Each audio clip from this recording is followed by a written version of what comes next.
के लिए इतनी सस्ती। तो जिस तरीके से वो पूरी घटनाक्रम हुई और उस समय जो एक ज़्यादा स्पेशलिस्ट सीनियर डॉक्टर जो मौजूद होने थे वो मौजूद नहीं थे, तो उसके कारण एक सही तरीके से उस चीज़ को लेकर नाराजगी भी जताई गई। सुबह प्रशासनिक सीनियर अधिकारी और सीनियर डॉक्टरों की टीम यहाँ पे आई और उन्होंने पहले वो सरदार जगजीत सिंह डल्लेवाल जी से भी मिले।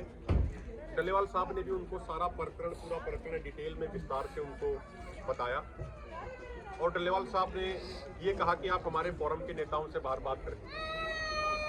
तो फोरम के नेताओं के पास डॉक्टरों की सीनियर डॉक्टरों की टीम और सीनियर प्रशासनिक अधिकारियों की टीम आई और उन्होंने कल रात को हुए प्रकरण के लिए क्षमा मांगी और उन्होंने कहा कि भाई ये जाने अनजाने में चूक हो गई। हमारे जो सीनियर रेजिडेंट डॉक्टर हैं वो मौजूद थे। उन्होंने बताया कि MBBS MS MD करने के बाद जब एजुकेशन की लाइन में भी जाना होता है तो सीनियर रेजिडेंसी उसको बोलते हैं, उन चीज़ों की ट्रेनिंग उनकी चल रही है, ऐसा उन्होंने विस्तार से बताया। कोई MBBS करते समय वाली ट्रेनिंग नहीं थी उनकी, जो सीनियर रेजिडेंट बनने की जो उनकी ट्रेनिंग होती है वो ट्रेनिंग चल रही थी। तो उन्होंने उसके लिए क्षमा मांगी, उन्होंने उसके लिए अपोलोजाइज किया। और देखिए जो सरदार जगजीत सिंह डल्लेवाल जी का नेचर है, जिससे हम पूरे देश के ही किसान उस चीज से परिचित हैं। अगर कोई सामने से कोई हाथ जोड़ के अगर कोई क्षमा मांग लेता, माफी मांग लेता है, तो डल्लेवाल साहब का हमेशा ये कहना रहा है कि अगर कोई सामने से सच्चाई से अंदर से कोई गलती स्वीकार कर ले हाथ जोड़ के, तो उससे ज्यादा बड़ी चीज और कोई नहीं होती, उसको माफ कर देना चाहिए। तो जो उन्होंने अपोलोजाइज किया, जो उन्होंने माफी मांगी, उस चीज के लिए उनको क्षमा कर दिया गया। क्योंकि अगर हम पंचायती तौर पर भी बात करें, सामाजिक तौर पर भी बात करें, जब सामने से जिससे गलती हुई है उसने हाथ जोड़ के क्षमा मांग लिया तो उससे आगे कुछ बचता नहीं। और ये हमारा ऐसा कोई एजेंडा भी नहीं कि हमें किसी को कोई कार्रवाई करानी है, कोई इस तरीके से कराना है। अब शाम को हमें ये पता लगा कि कुछ उन्होंने डॉक्टरों ने जिनसे गलती हुई है, उन्होंने कोई ऐसी चिट्ठी लिख दी कि हमारे साथ कोई अभद्र भाषा का व्यवहार किया गया, कोई इस तरीके से किया गया। देखिए आप सारे उसमें मीडिया वाले साथियों का भी लिखा गया है। आप पिछले 13 फरवरी से यहाँ पे हैं। मीडिया लोकतंत्र का चौथा स्तंभ होता है। हजारों किसान यहाँ मौजूद हैं, सामाजिक कार्यकर्ता यहाँ हैं।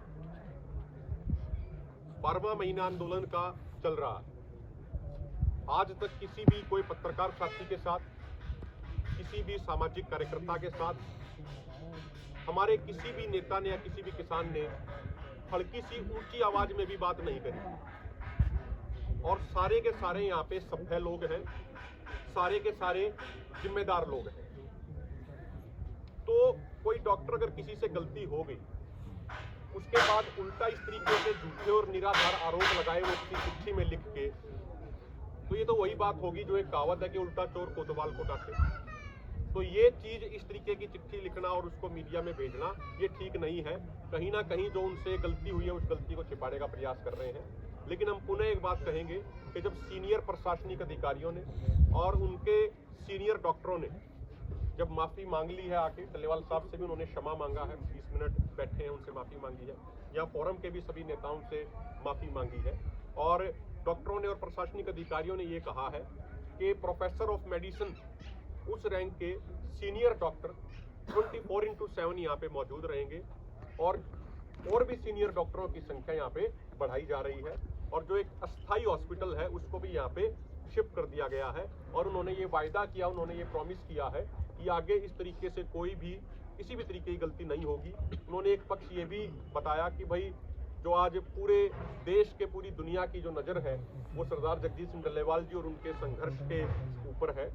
तो इसलिए उन्होंने एक पक्ष ये भी जताया कि कई बार जब बहुत ही कोई ज़्यादा सम्मानित व्यक्ति का जब कोई ट्रीटमेंट कर रहे होते हैं तो कई बार जो उतने ज़्यादा अनुभवी डॉक्टर नहीं होते, वेल क्वालिफाइड डॉक्टर जरूर थे लेकिन अनुभवी नहीं थे उतने, तो उनसे चूक हो जाती है कई बार प्रेशर में, घबराहट में।